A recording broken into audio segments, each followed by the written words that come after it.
Amados irmãos, irmãs, um bom dia.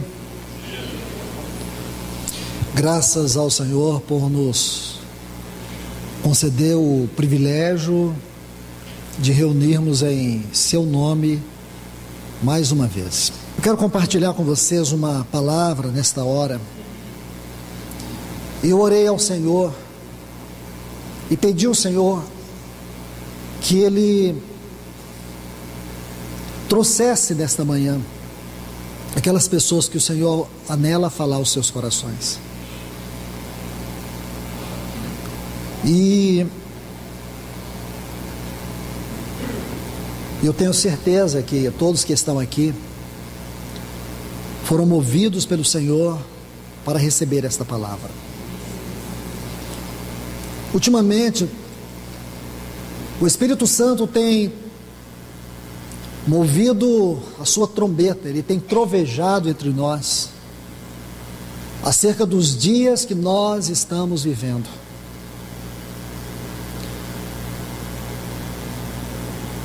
Na quinta-feira, o Senhor nos trouxe uma palavra ainda sobre este assunto, baseado nos dias de Ló, tendo como pano de fundo aqueles textos que nós havíamos estudado em 1 Timóteo capítulo 4, versículo 1 e 2 Timóteo capítulo 3, versículos 1 a 5. Agora, eu quero lhes mostrar algo no Antigo Testamento. Todo o cenário desse estudo, que pode, e eu acredito que será possível, se o Senhor permitir, haver uma sequência, começa em Êxodo capítulo 3, porém nós não vamos ler Êxodo capítulo 3, nós vamos começar no capítulo 5, mas é fundamental que nós meditemos no que aconteceu no capítulo 3, para que o Espírito Santo nos ajude a ver todo o quadro daquilo que Ele quer falar. Peço aos irmãos, encarecidamente, no nome de Jesus, abra os seus ouvidos não para ouvir uma pessoa, para ouvir um homem. Abra os seus ouvidos para escutar a Deus.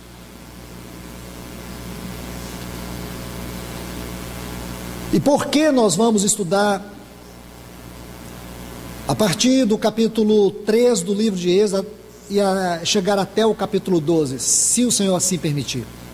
Porque aqui está todo um quadro que vai nos fornecer detalhes para entendermos aquele tempo quando Deus tirou o seu povo do Egito, entender todos os detalhes do juízo de Deus sobre o Egito.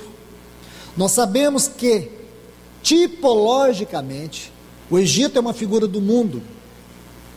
Faraó é uma figura de uma potestade espiritual.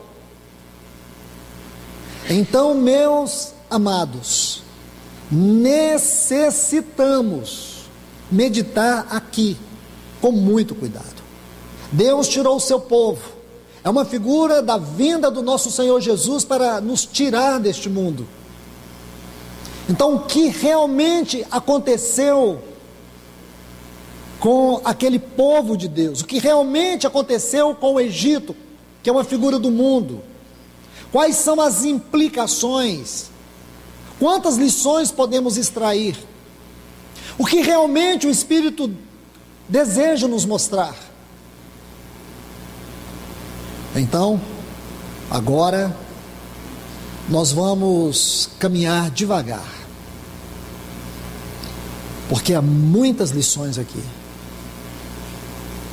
Quando você abre Êxodo capítulo 3, tem um grande acontecimento. Qual? O grande acontecimento do capítulo 3 de Êxodo é aquele encontro de Deus com Moisés. O acontecimento de Deus com Moisés. Nós podemos chamar esse acontecimento da revelação ou da manifestação da visão celestial. Moisés teve uma visão. Nessa visão, Deus revelou a Moisés quem ele era e aquilo que ele queria. Deus revelou quem ele era e revelou o seu propósito. Isso foi revelado para Moisés. Aquela visão de Deus para Moisés governou toda a vida de Moisés. Nós sabemos que Moisés passou por muitas dificuldades, muitas lutas.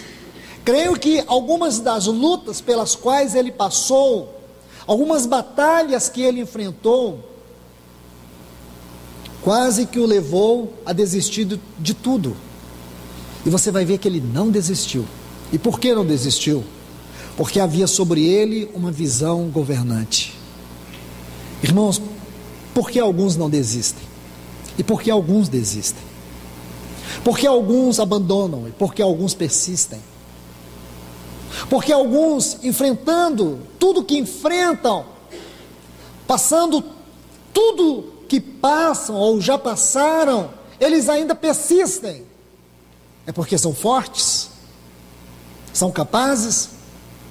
Não. É porque eles têm a visão celestial. É a visão que os governa. E foi isso que aconteceu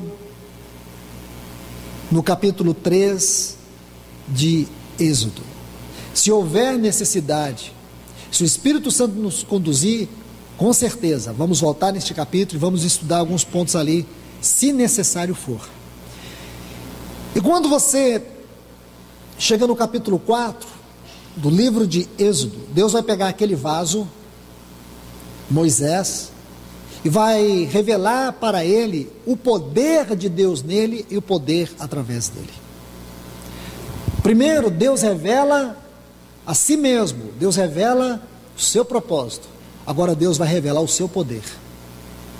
Deus não poderia revelar o seu propósito sem primeiro encontrar aquele homem. Deus encontrou o homem, Deus encontrou o vaso. Agora Deus se revela naquele vaso, Deus revela a sua vontade naquele vaso. Agora Deus vai revelar o seu poder por meio daquele vaso. Deus vai manifestar o seu poder a Moisés. Moisés não apenas conheceu o caráter de Deus, como também o poder de Deus. Ele viu que este Deus, ele é infinito no seu poder. É um Deus que persiste na sua vontade. Ele não depende do homem.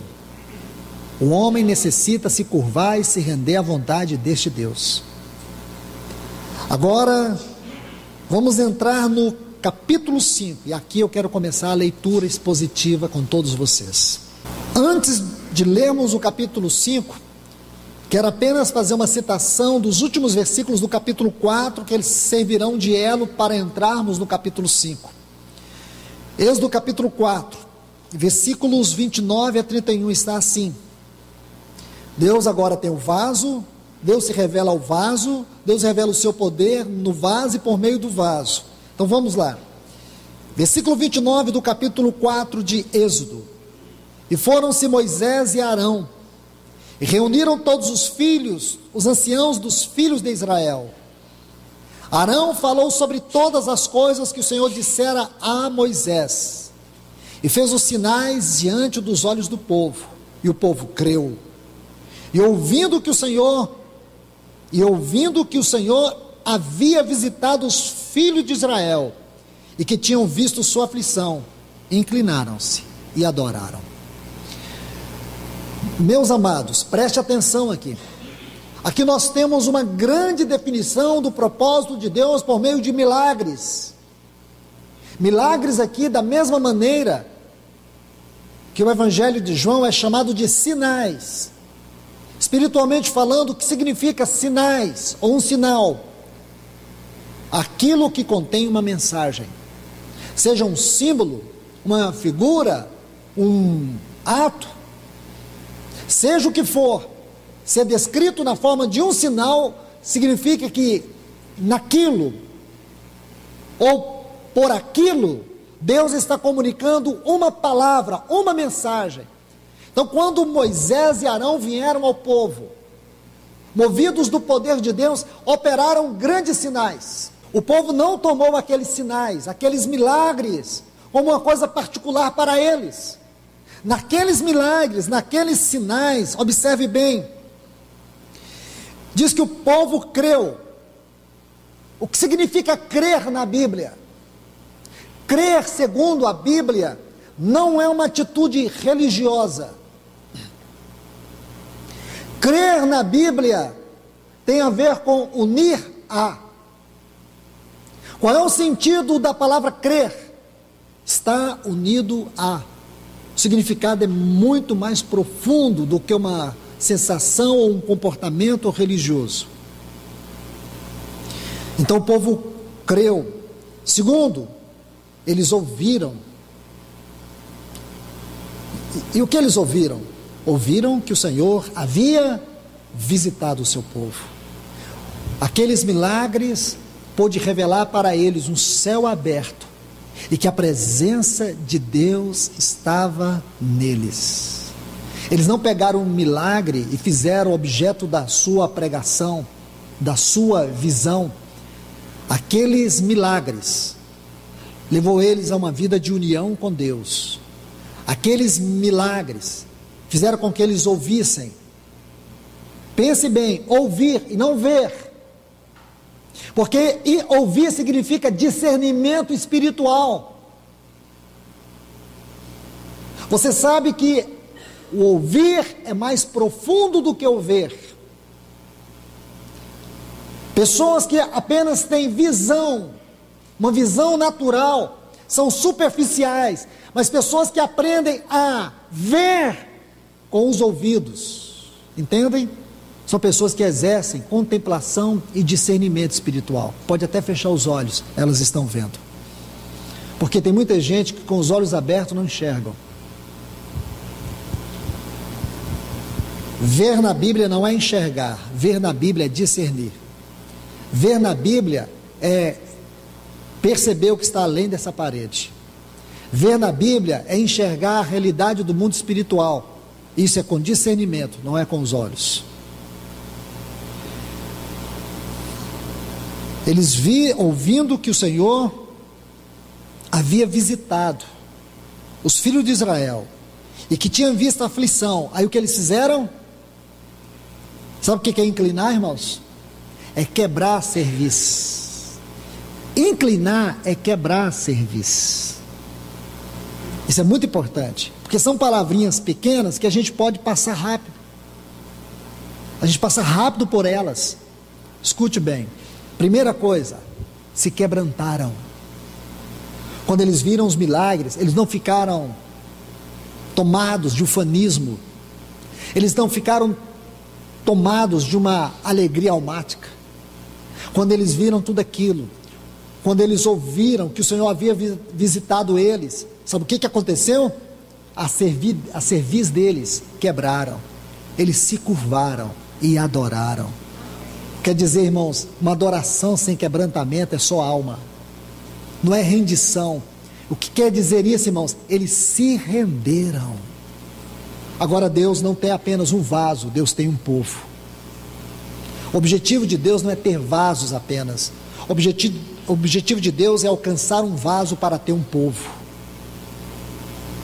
O trabalho do Senhor tem sido um trabalho minucioso, porque existe muito aquilo que podemos chamar povo sem vaso. Existe muito vaso sem o povo. Agora entremos no capítulo 5. Depois foram Moisés e Arão, versículo 1, capítulo 5 de Êxodo, versículo 1.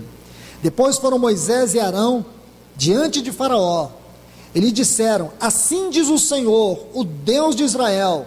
Agora olha essa frase: deixa ir meu povo. Guarde essa frase aí: deixa ir meu povo. Sabe quantas vezes essa frase ocorre entre os capítulos 5 a 12 do livro de Êxodo? 7 vezes. 7 vezes Deus vai dizer para aquele principado: solta meu povo, deixa o meu povo ir. 7 vezes. Deixa meu povo ir. Se você olhar, vou te passar os textos. Anote os textos. Capítulo 7, aqui de Êxodo. Êxodo capítulo 7, versículo 16. Êxodo capítulo 8, versículos 1 e também o 20. Êxodo capítulo 9, versículo 1 e o versículo 13. E Êxodo capítulo 10, versículo 13. Se você não anotou, depois pega comigo. Mas escute bem. Em todos estes capítulos e versículos, vocês vão ver Deus dizendo para Faraó: deixa meu povo ir. Porque Deus teve que insistir? Uma palavra de Deus seria suficiente. Irmãos, Deus, embora dissesse para Faraó: deixa o meu povo ir, ele estava demonstrando o seu desejo, que o desejo dele era dizer para Faraó que este povo não era o povo de Faraó, era o povo de Deus. Mas por que ele disse 7 vezes? Para criar o mundo ele deu uma palavra. Esta palavra que Deus dá para Faraó, ela tem a medida certa para aquilo que Deus quis. Porque se Deus tivesse dado uma ordem, Faraó jamais desobedeceria. Porque nesta ordem, nesta frase, deixa meu povo ir, tem muito a ver conosco hoje. Porque Deus está mostrando como é difícil os cristãos se soltarem deste mundo. Porque não bastava simplesmente Faraó deixar o povo ir. O povo deveria ter o desejo de ir. Deus tinha que trabalhar nesse povo. E Deus também iria julgar Faraó. E Deus iria julgar o Egito. Então preste atenção. Não olhe para esta frase e tire conclusões precipitadas. Embora Deus dissesse 7 vezes: deixa meu povo ir, essa frase é muito significativa. Ela revela muito mais do que você pode imaginar. E nós vemos, irmãos, que não está sendo difícil para muitos cristãos ir, partir, deixar este mundo, como um trigo, soltar suas raízes dessa terra. Existe um principado que está fazendo de tudo para que o povo de Deus não se solte deste mundo. Então essa frase é significativa. Essa frase é importante, porque ela não apenas vai mostrar para nós o poder, a resistência opressora deste principado, desta potestade que está sobre a terra, mas também revela que o nosso coração corresponde aos anelos deste mundo. Que em muitas situações nós revelamos o quanto nós estamos apegados a este mundo e não queremos ir. Falamos da volta do Senhor, mas isso não tem peso na nossa vida. Falamos da volta do Senhor, mas isso não mexe com a nossa conduta, não mexe com os nossos afetos, não mexe com aquilo que sinto, não mexe com aquilo que penso, não mexe com aquilo que eu quero. Tudo fica numa esfera superficial e religiosa. E nós nem ao menos nos damos conta de que nossa mente já está cauterizada com as definições que nós fazemos de coisas sagradas, de realidades profundas. Cantamos a volta do Senhor sem ao menos desejar que Ele volte. Falamos da volta do Senhor sem a menor convicção e certeza que Ele vai voltar. Esta frase é muito profunda. Deixe meu povo ir, para que me celebre festa no deserto. A gente vai falar sobre isso mais à frente. O que realmente Deus estava querendo com essa festa, o que Ele realmente buscava neste povo, no deserto.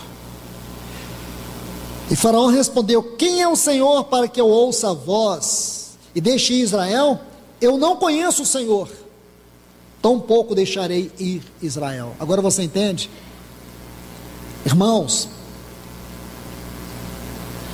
prestemos atenção nesta frase mais uma vez: deixe meu povo ir. O desejo do Senhor é que todos nós possamos ir. Mas existem 2 problemas que devem ser resolvidos. O primeiro é que Deus terá que julgar este mundo. E Deus vai julgar os poderes deste mundo. Enquanto Deus não julgar este mundo, não julgar os poderes deste mundo, o seu povo não poderá ir. Para isto que Apocalipse capítulo 8, até o capítulo 10, vai nos revelar que Deus julgará as nações, os poderosos deste mundo. Deus destronizará os reinos deste mundo. Deus vai esmagar a glória deste mundo.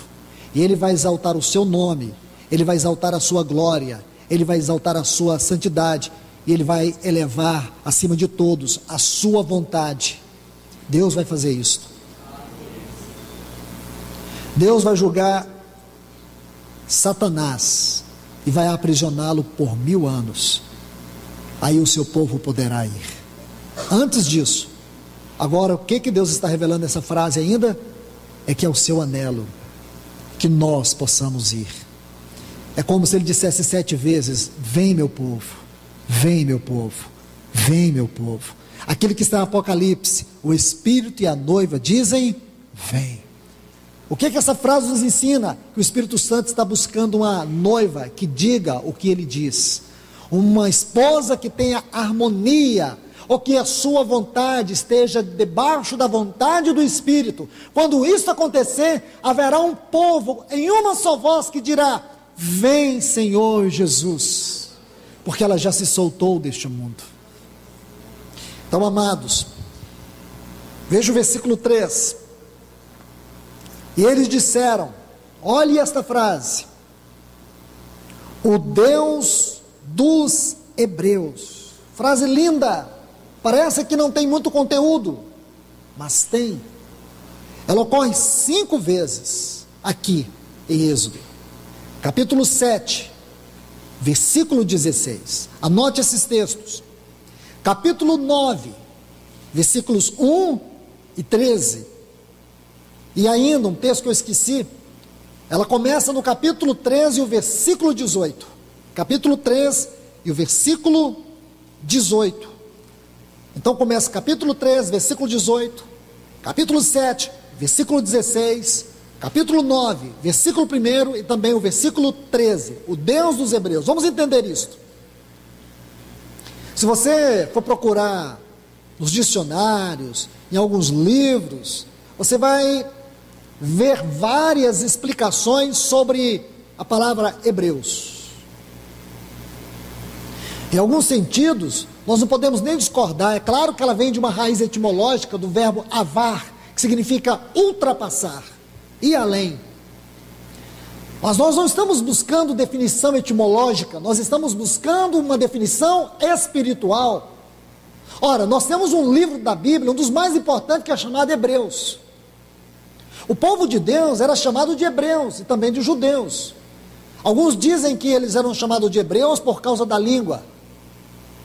Isso é pouco para mim, irmãos, não responde. Capítulo 14, o versículo 13 do livro de Gênesis, chama assim, Abraão, o hebreu. Mas nós não estamos buscando fatos históricos, nós estamos buscando fatos espirituais. O que quer dizer esta frase, o Deus dos Hebreus? Permita-me, irmãos, com todo cuidado colocar isso para vocês. O sentimento que eu tenho é que cada detalhe aqui foi inspirado de maneira particular pelo Espírito Santo para nos revelar coisas profundas da mente e da vontade de Deus para nós nesse tempo.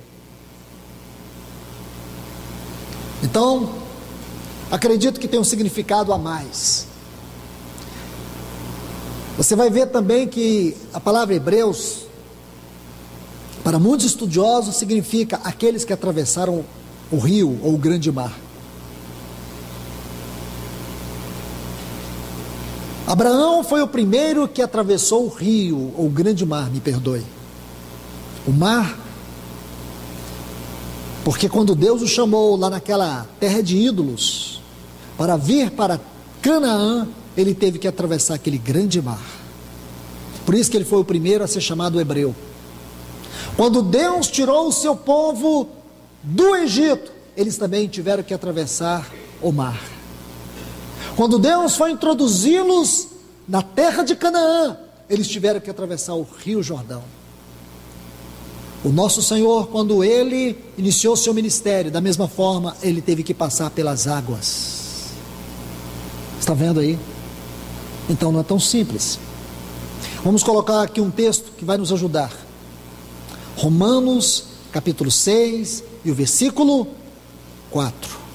Romanos, capítulo 6 e o versículo 4. Fomos unidos ao nosso Senhor. Agora ele vai dizer algo muito interessante sobre esta união mística. Olha o que ele diz: fomos, pois, sepultados juntamente com ele. Esta palavra, juntamente, ela tem um significado maior do que aparentemente vemos na nossa Bíblia. Está intimamente unido. Fomos unidos a Ele. Essa expressãozinha com significa dentro de, mostra uma intimidade mais profunda, mostra uma união mais profunda. Fomos sepultados. Quando o nosso Senhor Jesus foi sepultado após a crucificação, Paulo extrai disso uma grandiosa aplicação espiritual. Ele disse que eu e você estávamos lá. Como assim estávamos lá?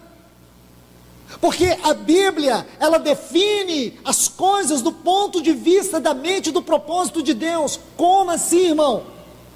Vou dizer para você, a Bíblia define as coisas para nós numa esfera muito mais elevada. As esferas celestiais, as definições celestiais da mente de Deus não podem ser compreendidas com a mente natural, só podem ser absorvidas, compreendidas com a mente espiritual. E graças a Deus, o nosso querido Paracleto, o Espírito Santo, Ele está aqui para nos revelar as profundezas de Cristo Jesus. Ele sonda a mente de Deus, Ele vai além do lugar santíssimo, no ambiente mais profundo de Deus, para poder revelar-nos as grandezas de Deus. Então, quando Cristo foi sepultado, Paulo diz assim, que nós fomos unidos a Ele. Eu e você estávamos mortos e não sabíamos disso.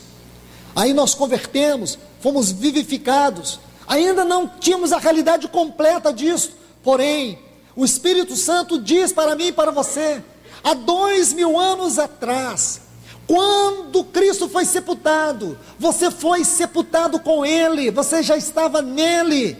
É isso que Deus vê, você foi unido com Ele no seu sepultamento. Aí ele diz, por meio do batismo. O que é batismo, irmão? O que é batismo, irmã? Liturgia, é uma liturgia não.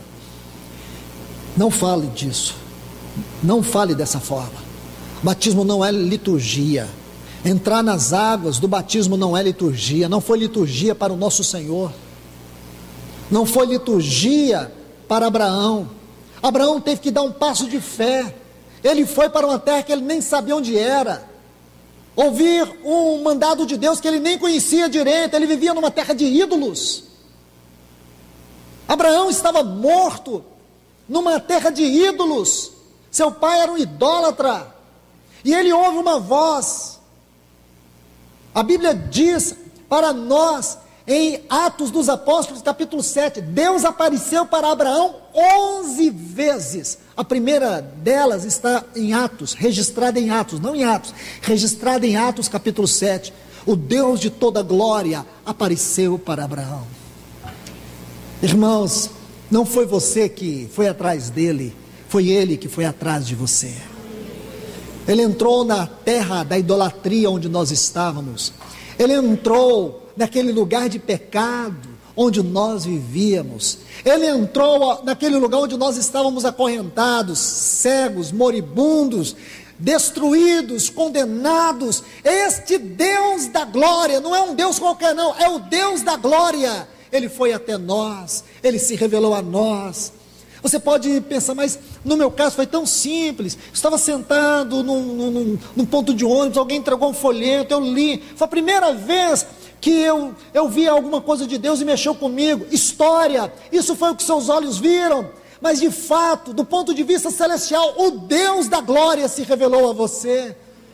Eu estava numa mesa de bar, estava bebendo, estava até bêbado, mas aí o que aconteceu? Passou uma pessoa ali, entregou uns folhetinhos, eu li o folheto, ali eu senti uma coisa gostosa.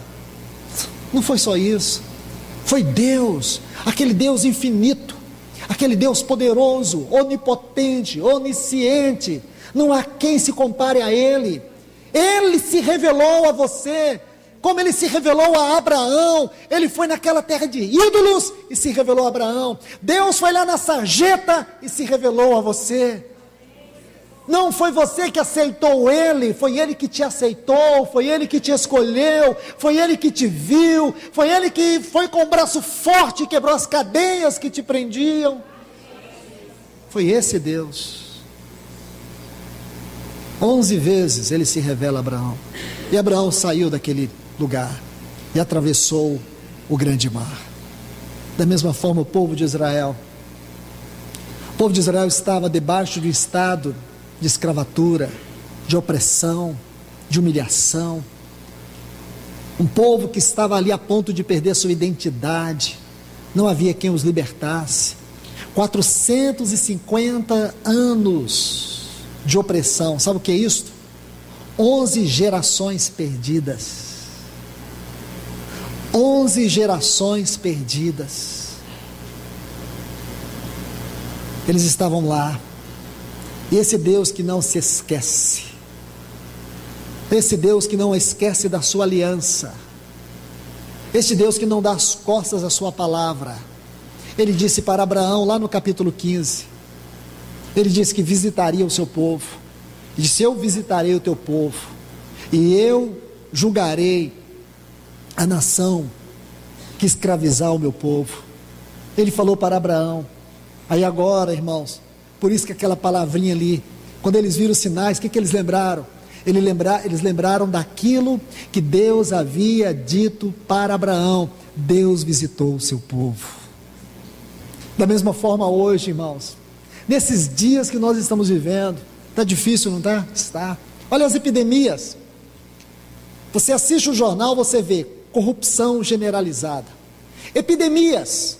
Eu estava vendo, eu posso ter enganado, alguém me corrija aqui, mas eu estava vendo ontem no jornal a quantidade de pessoas em São Paulo que morreram com essa doença HN1. Quer dizer, das pessoas que foram acometidas dessa doença, 10% morreram. Aí agora eu comecei a me dar conta do desespero, pessoas que estavam em filas há mais de 6 horas e as senhas tinham acabado e elas não iam para casa. Aí eu comecei a me tocar do desespero que está acontecendo neste mundo.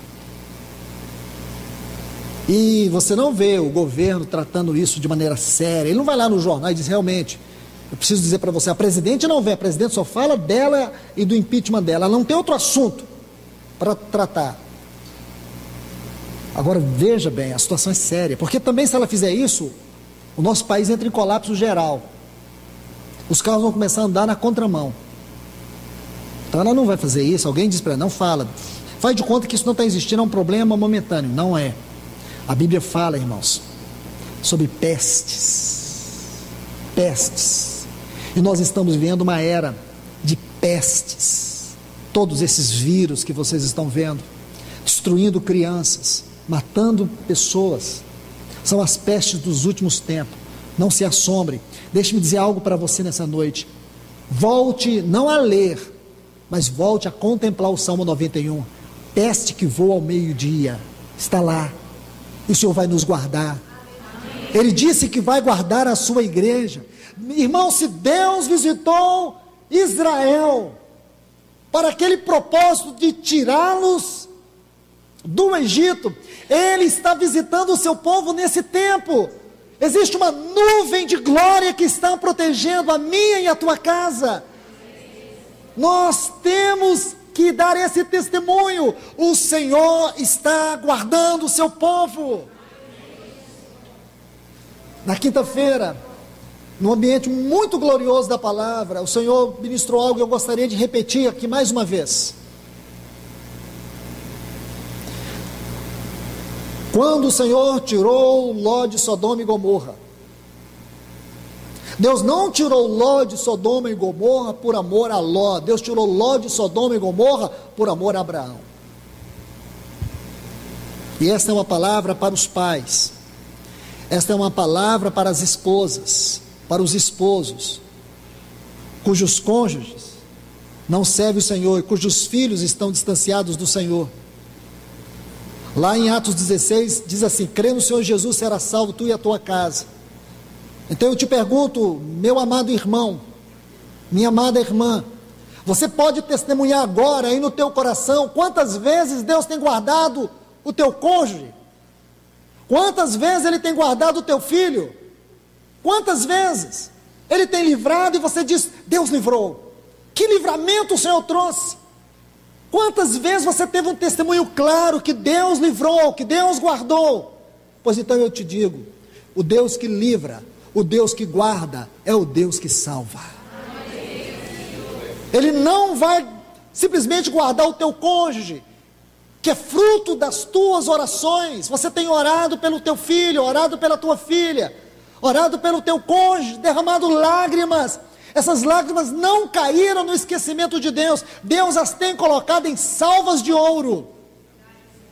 Então eu te digo mais, por amor a você, Deus salvará a tua casa. É o que eu tenho para dizer, irmãos. Se você não concorda comigo, pelo menos eu tenho uma base bíblica para dizer isto. Então voltemos aqui, irmãos. Romanos 6, aí diz: fomos, pois, sepultados juntamente com Ele para a morte, por meio do batismo, a fim de que, como Cristo ressuscitou dos mortos pela glória do Pai, assim também andemos em novidade de vida. Agora nós temos um andar diferente, porque nós também somos hebreus, somos aqueles que saíram das águas, mas nós não saímos de águas religiosas, águas de ritual, nós saímos das águas da morte. Da mesma forma como a nação de Israel saiu do Egito e passou pelo Mar Vermelho, assim como o povo entrou em Canaã e passou pelo Jordão, o Jordão fala de morte, nosso Senhor passou pelas águas do Jordão, nós também, irmãos. Então o que significa hebreus? Aqueles que ultrapassaram, passaram pelo mar, passaram pelas águas, e Deus nos fez passar pelas águas da morte no batismo.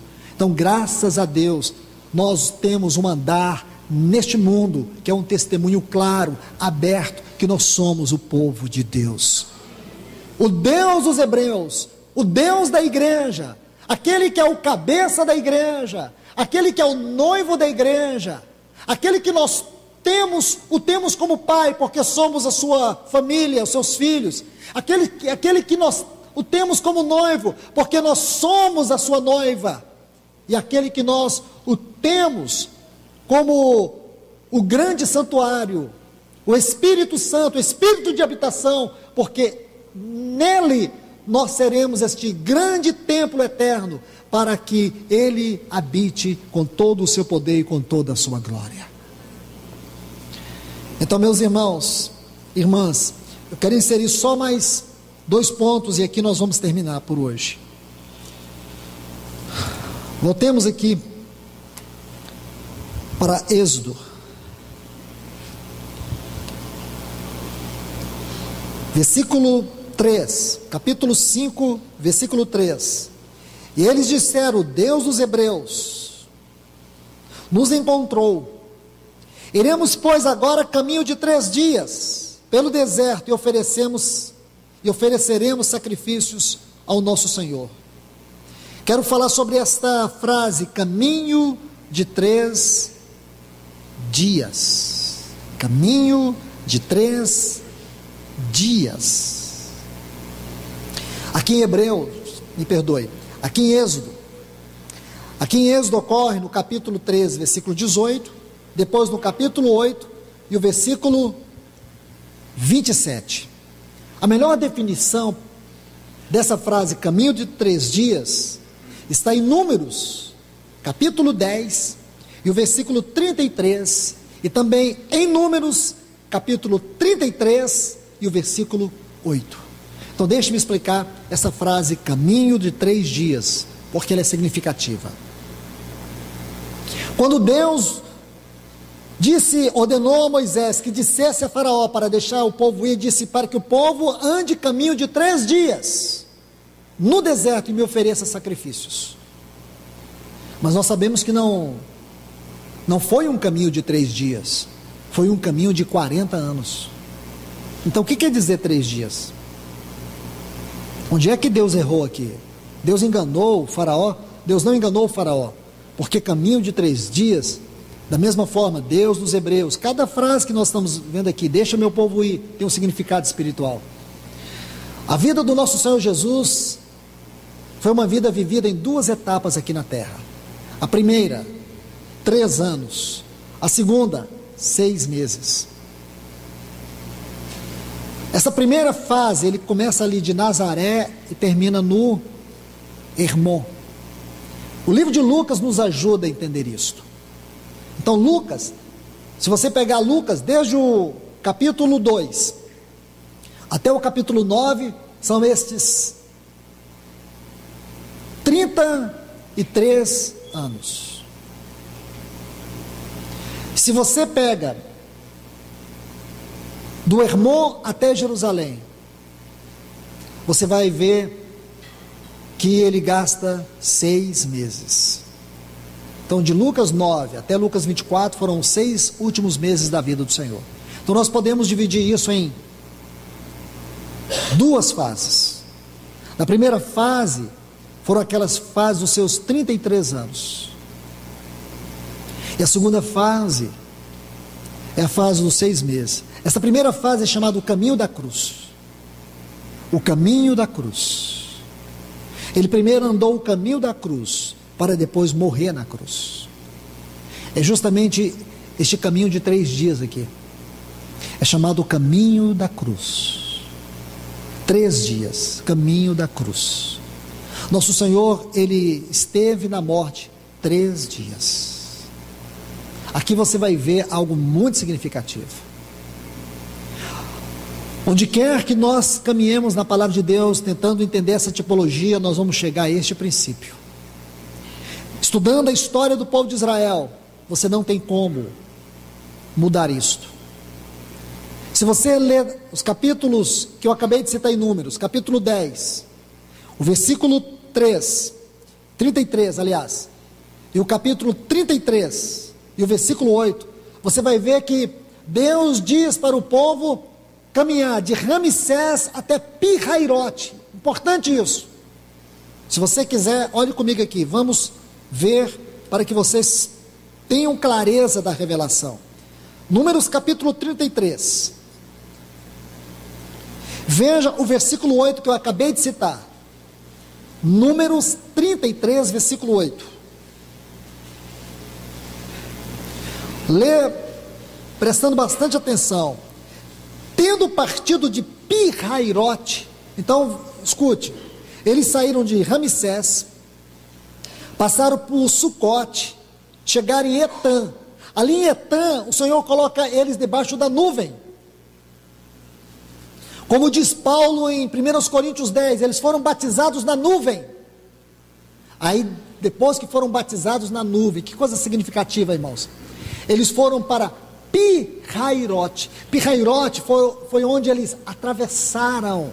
Tiveram uma grande experiência com Deus. Eles ficaram acampados ali em Pi-Hairote. Aí o que aconteceu ali?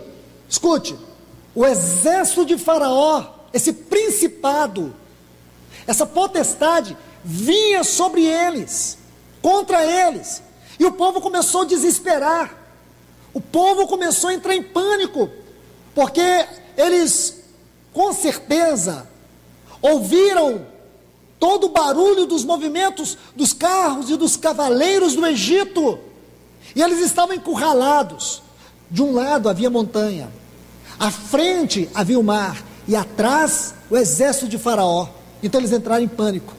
Aí o que a nuvem fez? A nuvem saiu do povo e se colocou entre eles e o exército de Faraó.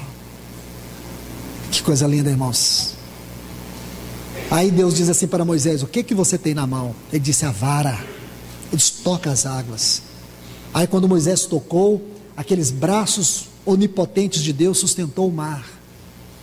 E o povo passou a seco. Irmãos, isso aconteceu aqui em Pirairote. Eles foram batizados nas águas.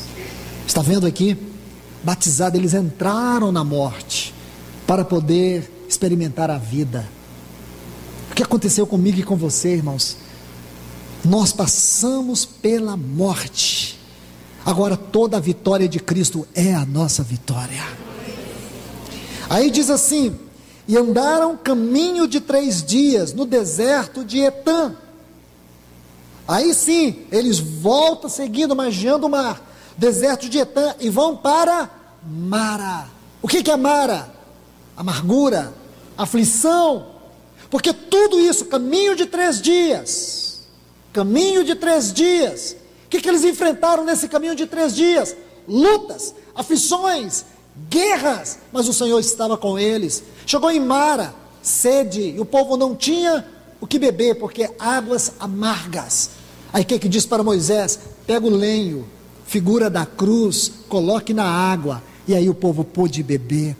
Irmãos, é o trabalho da cruz que adoça a nossa vida em tempo de angústia. Então isto é o caminho da cruz. Quem aqui não passa luta? Quem aqui não passa dificuldades? De repente vem, você se sente como que fragilizado, derrotado. Às vezes você acha que não tem nem saída. De um lado, montanhas de problema, atrás todo tipo de oposição e opressão maligna, à frente caminhos impossíveis. Mas você tem que olhar para cima, para o alto. Você olhando para o alto, Ele está lá com as mãos estendidas. Ele não encolhe as mãos, Ele estende as mãos. Mas este é o caminho da cruz. Não é fácil, irmãos. O nosso Senhor teve que andar por este caminho. E se você quer conhecer Deus, entenda o caminho da cruz, porque é pelo caminho da cruz que Deus vai operar a libertação da nossa carne no mundo. É pelo caminho da cruz. As pessoas estão procurando ajuda nos consultórios psiquiátricos. Na verdade, elas estão à procura de um pastor. Estão procurando uma voz pastoral que ajude elas a entender o sofrimento. Mas eu quero te falar uma coisa. Jesus é o nosso bom, grande, supremo pastor. E Ele está dizendo para mim e para você: as nossas aflições têm causa. As suas lutas têm causa. Tem um propósito. Você não está sofrendo por sofrer. Sofrimento, mas a palavra de Deus produz uma transformação de caráter. Nós, irmãos, por causa dessa carne que não converte, por causa dessa natureza adâmica que ainda está neste corpo, nós necessitamos do trabalho da cruz, necessitamos de reprovação, necessitamos de angústias, necessitamos de dor, mas em toda angústia, em toda reprovação, em toda dor, o Senhor vai triunfar na nossa vida. É isso que você precisa entender. A Bíblia chama isso caminho da cruz. Caminho da cruz. E por último, irmãos, voltando aqui para Êxodo capítulo 5, veja o versículo 4. Então o rei do Egito é um principado, disse a Moisés e Arão: por que fazeis cessar o povo de seu trabalho? Tornai as vossas tarefas, a palavra aqui é cargas pesadas. Disse também a Faraó: eis que o povo da terra já é muito, e vós fazeis abandonar suas tarefas. Entenda este quadro para que você tenha a revelação. Agora o Faraó está preocupado, sabe por quê? Porque Moisés e Arão estavam fazendo todas aquelas obras, vocês viram aqui no final do capítulo 4, e o povo estava parando de trabalhar. E quando o povo começou a parar de trabalhar, Faraó ficou incomodado. Faraó começou a dizer: olha, vocês estão fazendo o povo parar suas cargas. Essa palavra carga aqui, irmão, tarefa, é muito importante. porque ela vai nos mostrar o que está acontecendo com muitos de nós aqui, irmãos. Quantos de vocês estão sobrecarregados aqui? Não tem mais tempo. Não reúne porque não tem tempo. A leitura da palavra de Deus está sendo uma coisa estritamente esporádica. E quando lê, nem lê, vê um texto lá e acha que isso engana Deus. O abandono da palavra. Oração só no café da manhã, no almoço, e olha lá. Se não ora, comendo. Abandonaram a oração, abandonaram a palavra, abandonaram a oração, abandonaram a comunhão.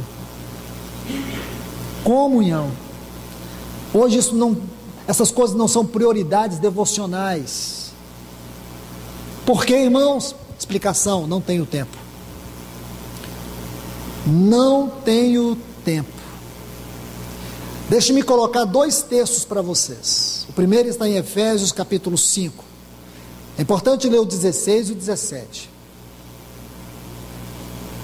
Diz assim: remindo o tempo, porque os dias são maus. Onde temos essa frase, dias maus, para interpretar aqui? 2 Timóteo capítulo 3, versículo 1.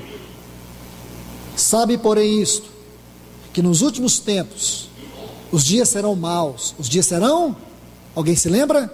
Trabalhosos. É agora, irmãos, trabalhosos. Hoje as pessoas não têm mais tempo. Não tem tempo para o seu cônjuge, não tem tempo para os seus filhos, não tem tempo para Deus, não tem tempo para a palavra, não tem tempo para a oração. Por quê? Dias trabalhosos. O problema não está no seu trabalho, o problema está na sua prioridade. Porque tempo é uma questão de preferência ou prioridade. Escute bem. Tempo é uma questão de preferência ou prioridade. Você não está trabalhando mais do que você trabalhava há 10 anos atrás. A questão é que o mundo hoje está numa opressão espiritual e os trabalhos estão se tornando coisas opressivas. As pessoas estão se tornando mais depressivas, mais desanimadas. As pessoas estão vivendo angústias. Elas acham que elas têm que produzir mais para ter mais. Você precisa ter a bênção de Deus naquilo que sobra, ou quando nem sobra, você fique pelo menos com a bênção de Deus. Se não sobrou nada e você tem a bênção de Deus, você vai viver uma vida mais abençoada. Dura quando você batalha, tem e você percebe que não tem nada. Você tem angústia, você tem dificuldade, você tem infelicidade. E hoje nós, na grande maioria, buscamos o ter para poder gastar com o prazer. Aí outra forma que Satanás oprime, angustia, rouba o tempo, porque lá na frente você está tendo a viagem, aquela viagem. Aí eu preciso trabalhar por causa da viagem, mas em detrimento à viagem, a fé está indo para o lixo. E é isso que este principado está fazendo.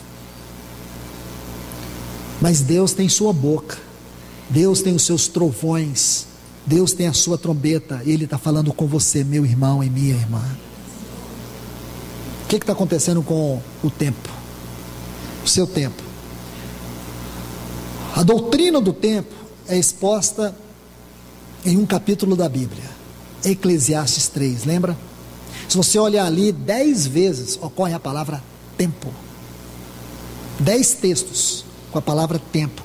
E um deles é o versículo 11. Diz que Deus criou todas as coisas de maneira formosa, mas Ele colocou a eternidade no coração do homem. No nosso coração não deve ter tempo, deve ter eternidade. Mas como assim? Porque tudo que nós fizermos não é para o tempo, é para a eternidade. Mas sabe o que está acontecendo? As pessoas estão fazendo tudo para o hoje. Esta era uma filosofia antiga, no tempo de Paulo, a filosofia dos epicureus. Eles diziam assim: comamos e bebamos que amanhã morreremos. Muitos cristãos são praticantes inconscientes desta filosofia grega. Eles querem viver o hoje, o agora. A fé para eles é aquela fé religiosa que foi ensinada pela igreja na época medieval, onde as pessoas iam para os locais de reunião para poder aliviar suas consciências, e não porque tinham um compromisso com Deus. Em Atos dos Apóstolos, irmãos, a reunião da igreja, quantas vezes você vai ler em Atos dos Apóstolos? Estavam juntos, estavam reunidos, e todos juntos. Quantas vezes? 11 vezes. E a palavra ali que define essa frase, reuniam e estavam juntos, é o termo grego homochumadon, só ocorre aqui em Atos dos Apóstolos uma única vez, em Romanos capítulo 15. Aqui em Atos, você não encontra a palavra comunhão mais do que uma vez, só ocorre uma vez a palavra comunhão, koinonia, em Atos 2:42. Agora você pensa, meu Deus, como que a Bíblia diz que eles perseveravam na comunhão e a palavra comunhão só ocorre uma vez? Porque a palavra que o Espírito Santo usa ali é outra, que é usado somente com ênfase em Atos, harmonia. A ênfase estava nisto. E quantos irmãos não têm tempo de reunir, não tem tempo de ler a palavra, não tem tempo de orar? Sabe por quê? Satanás, esse principado aqui, está roubando o seu tempo. Ele colocou cargas. Essas cargas aí, elas têm duas fortes características que você pode discernir agora, com a ajuda do Espírito Santo: ansiedade e depressão. Quantas pessoas estão esgotadas emocionalmente? Quantas pessoas estão aqui, passadas? Quantas pessoas esgotadas, desanimadas? E vou te falar uma coisa: você tem ânimo para atravessar esse país, mas você não tem ânimo para atravessar a cidade, buscar comunhão com os irmãos, porque sua alma, seus afetos, seus desejos estão governados por uma força espiritual que governa o mundo. E é disso que Deus quer libertar o seu povo. É disso que Deus quer libertar o seu povo. Você não tem ânimo para levantar, para ter comunhão com o Senhor. O que é isso? Esgotamento espiritual, não é físico não. Esse é o grande queixume dos cristãos desse tempo. Aqui está um povo, irmãos, que é o retrato nosso. Aqui está vossas tarefas. Aí o que Faraó estava preocupado? Que de repente Moisés e Arão, falando a palavra de Deus, o povo iam se libertar dessas cargas. Deixe-me colocar um texto aqui, que você vai ver que interessante é. Veja o versículo 6, do capítulo 5, Êxodo 5, 6. Faraó deu ordem naquele mesmo dia aos superintendentes. Este é um termo genérico aqui no hebraico, no Velho Testamento, mas ocorre 23 vezes. Sabe o que significa essa palavra? Opressor. Opressor. Então o que esse principado diz? Ele coloca um opressor e diz para um opressor e os seus capatazes: daqui em diante vocês não vão colocar palha para o povo não, para eles fazer tijolo, eles mesmo que busquem suas palhas, mas eu não quero que o trabalho diminua. O que o opressor fez? Dobrou o trabalho do povo. Agora trabalho dobrado. Por que opressão? Porque a opressão é uma forma de Satanás manter o povo cativo nessa terra e perder a hora da vinda do Senhor Jesus. Hoje a igreja, irmãos, de maneira geral, está oprimida por trabalhos. Não é errado o seu trabalho, não é errado. Você pode trabalhar mais do que todos na sua seção, você pode trabalhar mais do que todos lá na empresa onde você está, você pode trabalhar mais do que qualquer outra pessoa. Sabe o que você precisa? Ter descanso no coração, fazer tudo como ao Senhor, colocar prioridades em primeiro lugar é deixar que Cristo seja o centro de tudo. Não adianta dizer isso da boca para fora. Veja como está a sua comunhão com a palavra de Deus. Qual foi a última, não vou falar a última vez não, já vou direto. Qual foi o último mês que você abriu a Bíblia como palavra de Deus? Não foi para ler ela não, foi para ela te ler. Entendeu o que eu disse? Qual foi a última vez que você abriu esse livro para ele abrir o seu coração? Qual foi a última vez que você abriu esse livro para ele te ler? Qual foi a última vez? Perdoe-me a ironia, mas qual foi a última vez? Você está vendo? E qual a explicação que você tem para isso? Não tenho tempo. E quem é que está roubando o seu tempo? O opressor. Vou te mostrar mais uma passagem interessante. Versículo 13. Os superintendentes os coagiam, está vendo aqui? Os oprimiam. Os opressores os oprimiam. Versículo 14: açoitava os capatazes dos filhos de Israel. Está vendo aí? Olha o versículo 19: então os capatazes dos filhos de Israel viram-se em aperto quando se lhes dizia: não diminuirá em nada a quantidade de tijolos da vossa tarefa, porque eles tinham que responder pela quantidade de produção dos filhos de Israel diante de Faraó. Agora, por favor, capítulo 6, vamos ler 2 versículos. Portanto dirás aos filhos de Israel, Êxodo 6:6, eu sou o Senhor, e vos tirarei de debaixo de pesadas cargas do Egito, e vos livrarei de sua servidão, e vos redimirei com braço estendido, com juízos grandes. Está vendo aqui? E vos tomarei por meu povo, e serei vosso Deus, e sabereis que eu sou o Senhor vosso Deus, que vos tirou de debaixo das cargas pesadas do Egito. Irmãos, nós estamos lendo a palavra de Deus, e aí está a explicação. É aqui que nós paramos, e se o Senhor permitir, será aqui que iremos continuar. Que o Senhor nos ajude, irmãos, que o Senhor nos ajude. Vamos orar. Amado e querido Deus, Senhor, que conheces o mais profundo do nosso ser, da nossa vida, ó supremo e eterno pastor das nossas almas, continue falando a este povo que tu amas, que tu cuidas, que tu proteges. Senhor, nós não queremos só o teu cuidado, a tua proteção, nós queremos a tua presença, nós queremos a tua intimidade, nós queremos consagrar a ti, nós queremos ser uma festa, como aquele povo foi para ti no deserto, quando o Senhor o chamou. É isso que o Senhor queria deles, que eles fossem um culto para ti, e nesta manhã nós queremos ser este culto para ti, um povo consagrado para ser um culto para ti. Abençoe o teu povo nesta manhã com a tua palavra, conduza-nos, Senhor, vem com a tua vara, vem com o teu cajado, supremo pastor, e nos corrige onde temos que ser corrigidos, porque nós temos que ter os nossos olhos abertos. Então te pedimos, derrama colírio, que a tua palavra seja um colírio para os nossos olhos espirituais, que ela tire dos nossos ouvidos todos os comichões que nos impedem de ter discernimento espiritual, para que nós tenhamos um grito de maranata no nosso coração, Senhor, que nós sejamos um testemunho, uma voz profética do Senhor nesses dias, um testemunho de quem anda rumo para o alvo, para o prêmio da soberana vocação de Deus em Cristo Jesus. Ajude-nos a ver, Senhor, todas as esferas dos dias que nós estamos vivendo, todas as esferas espirituais deste momento que nós estamos vivendo. Aqui está uma igreja aos teus pés, Senhor. Visita a tua vinha nesta manhã, Senhor.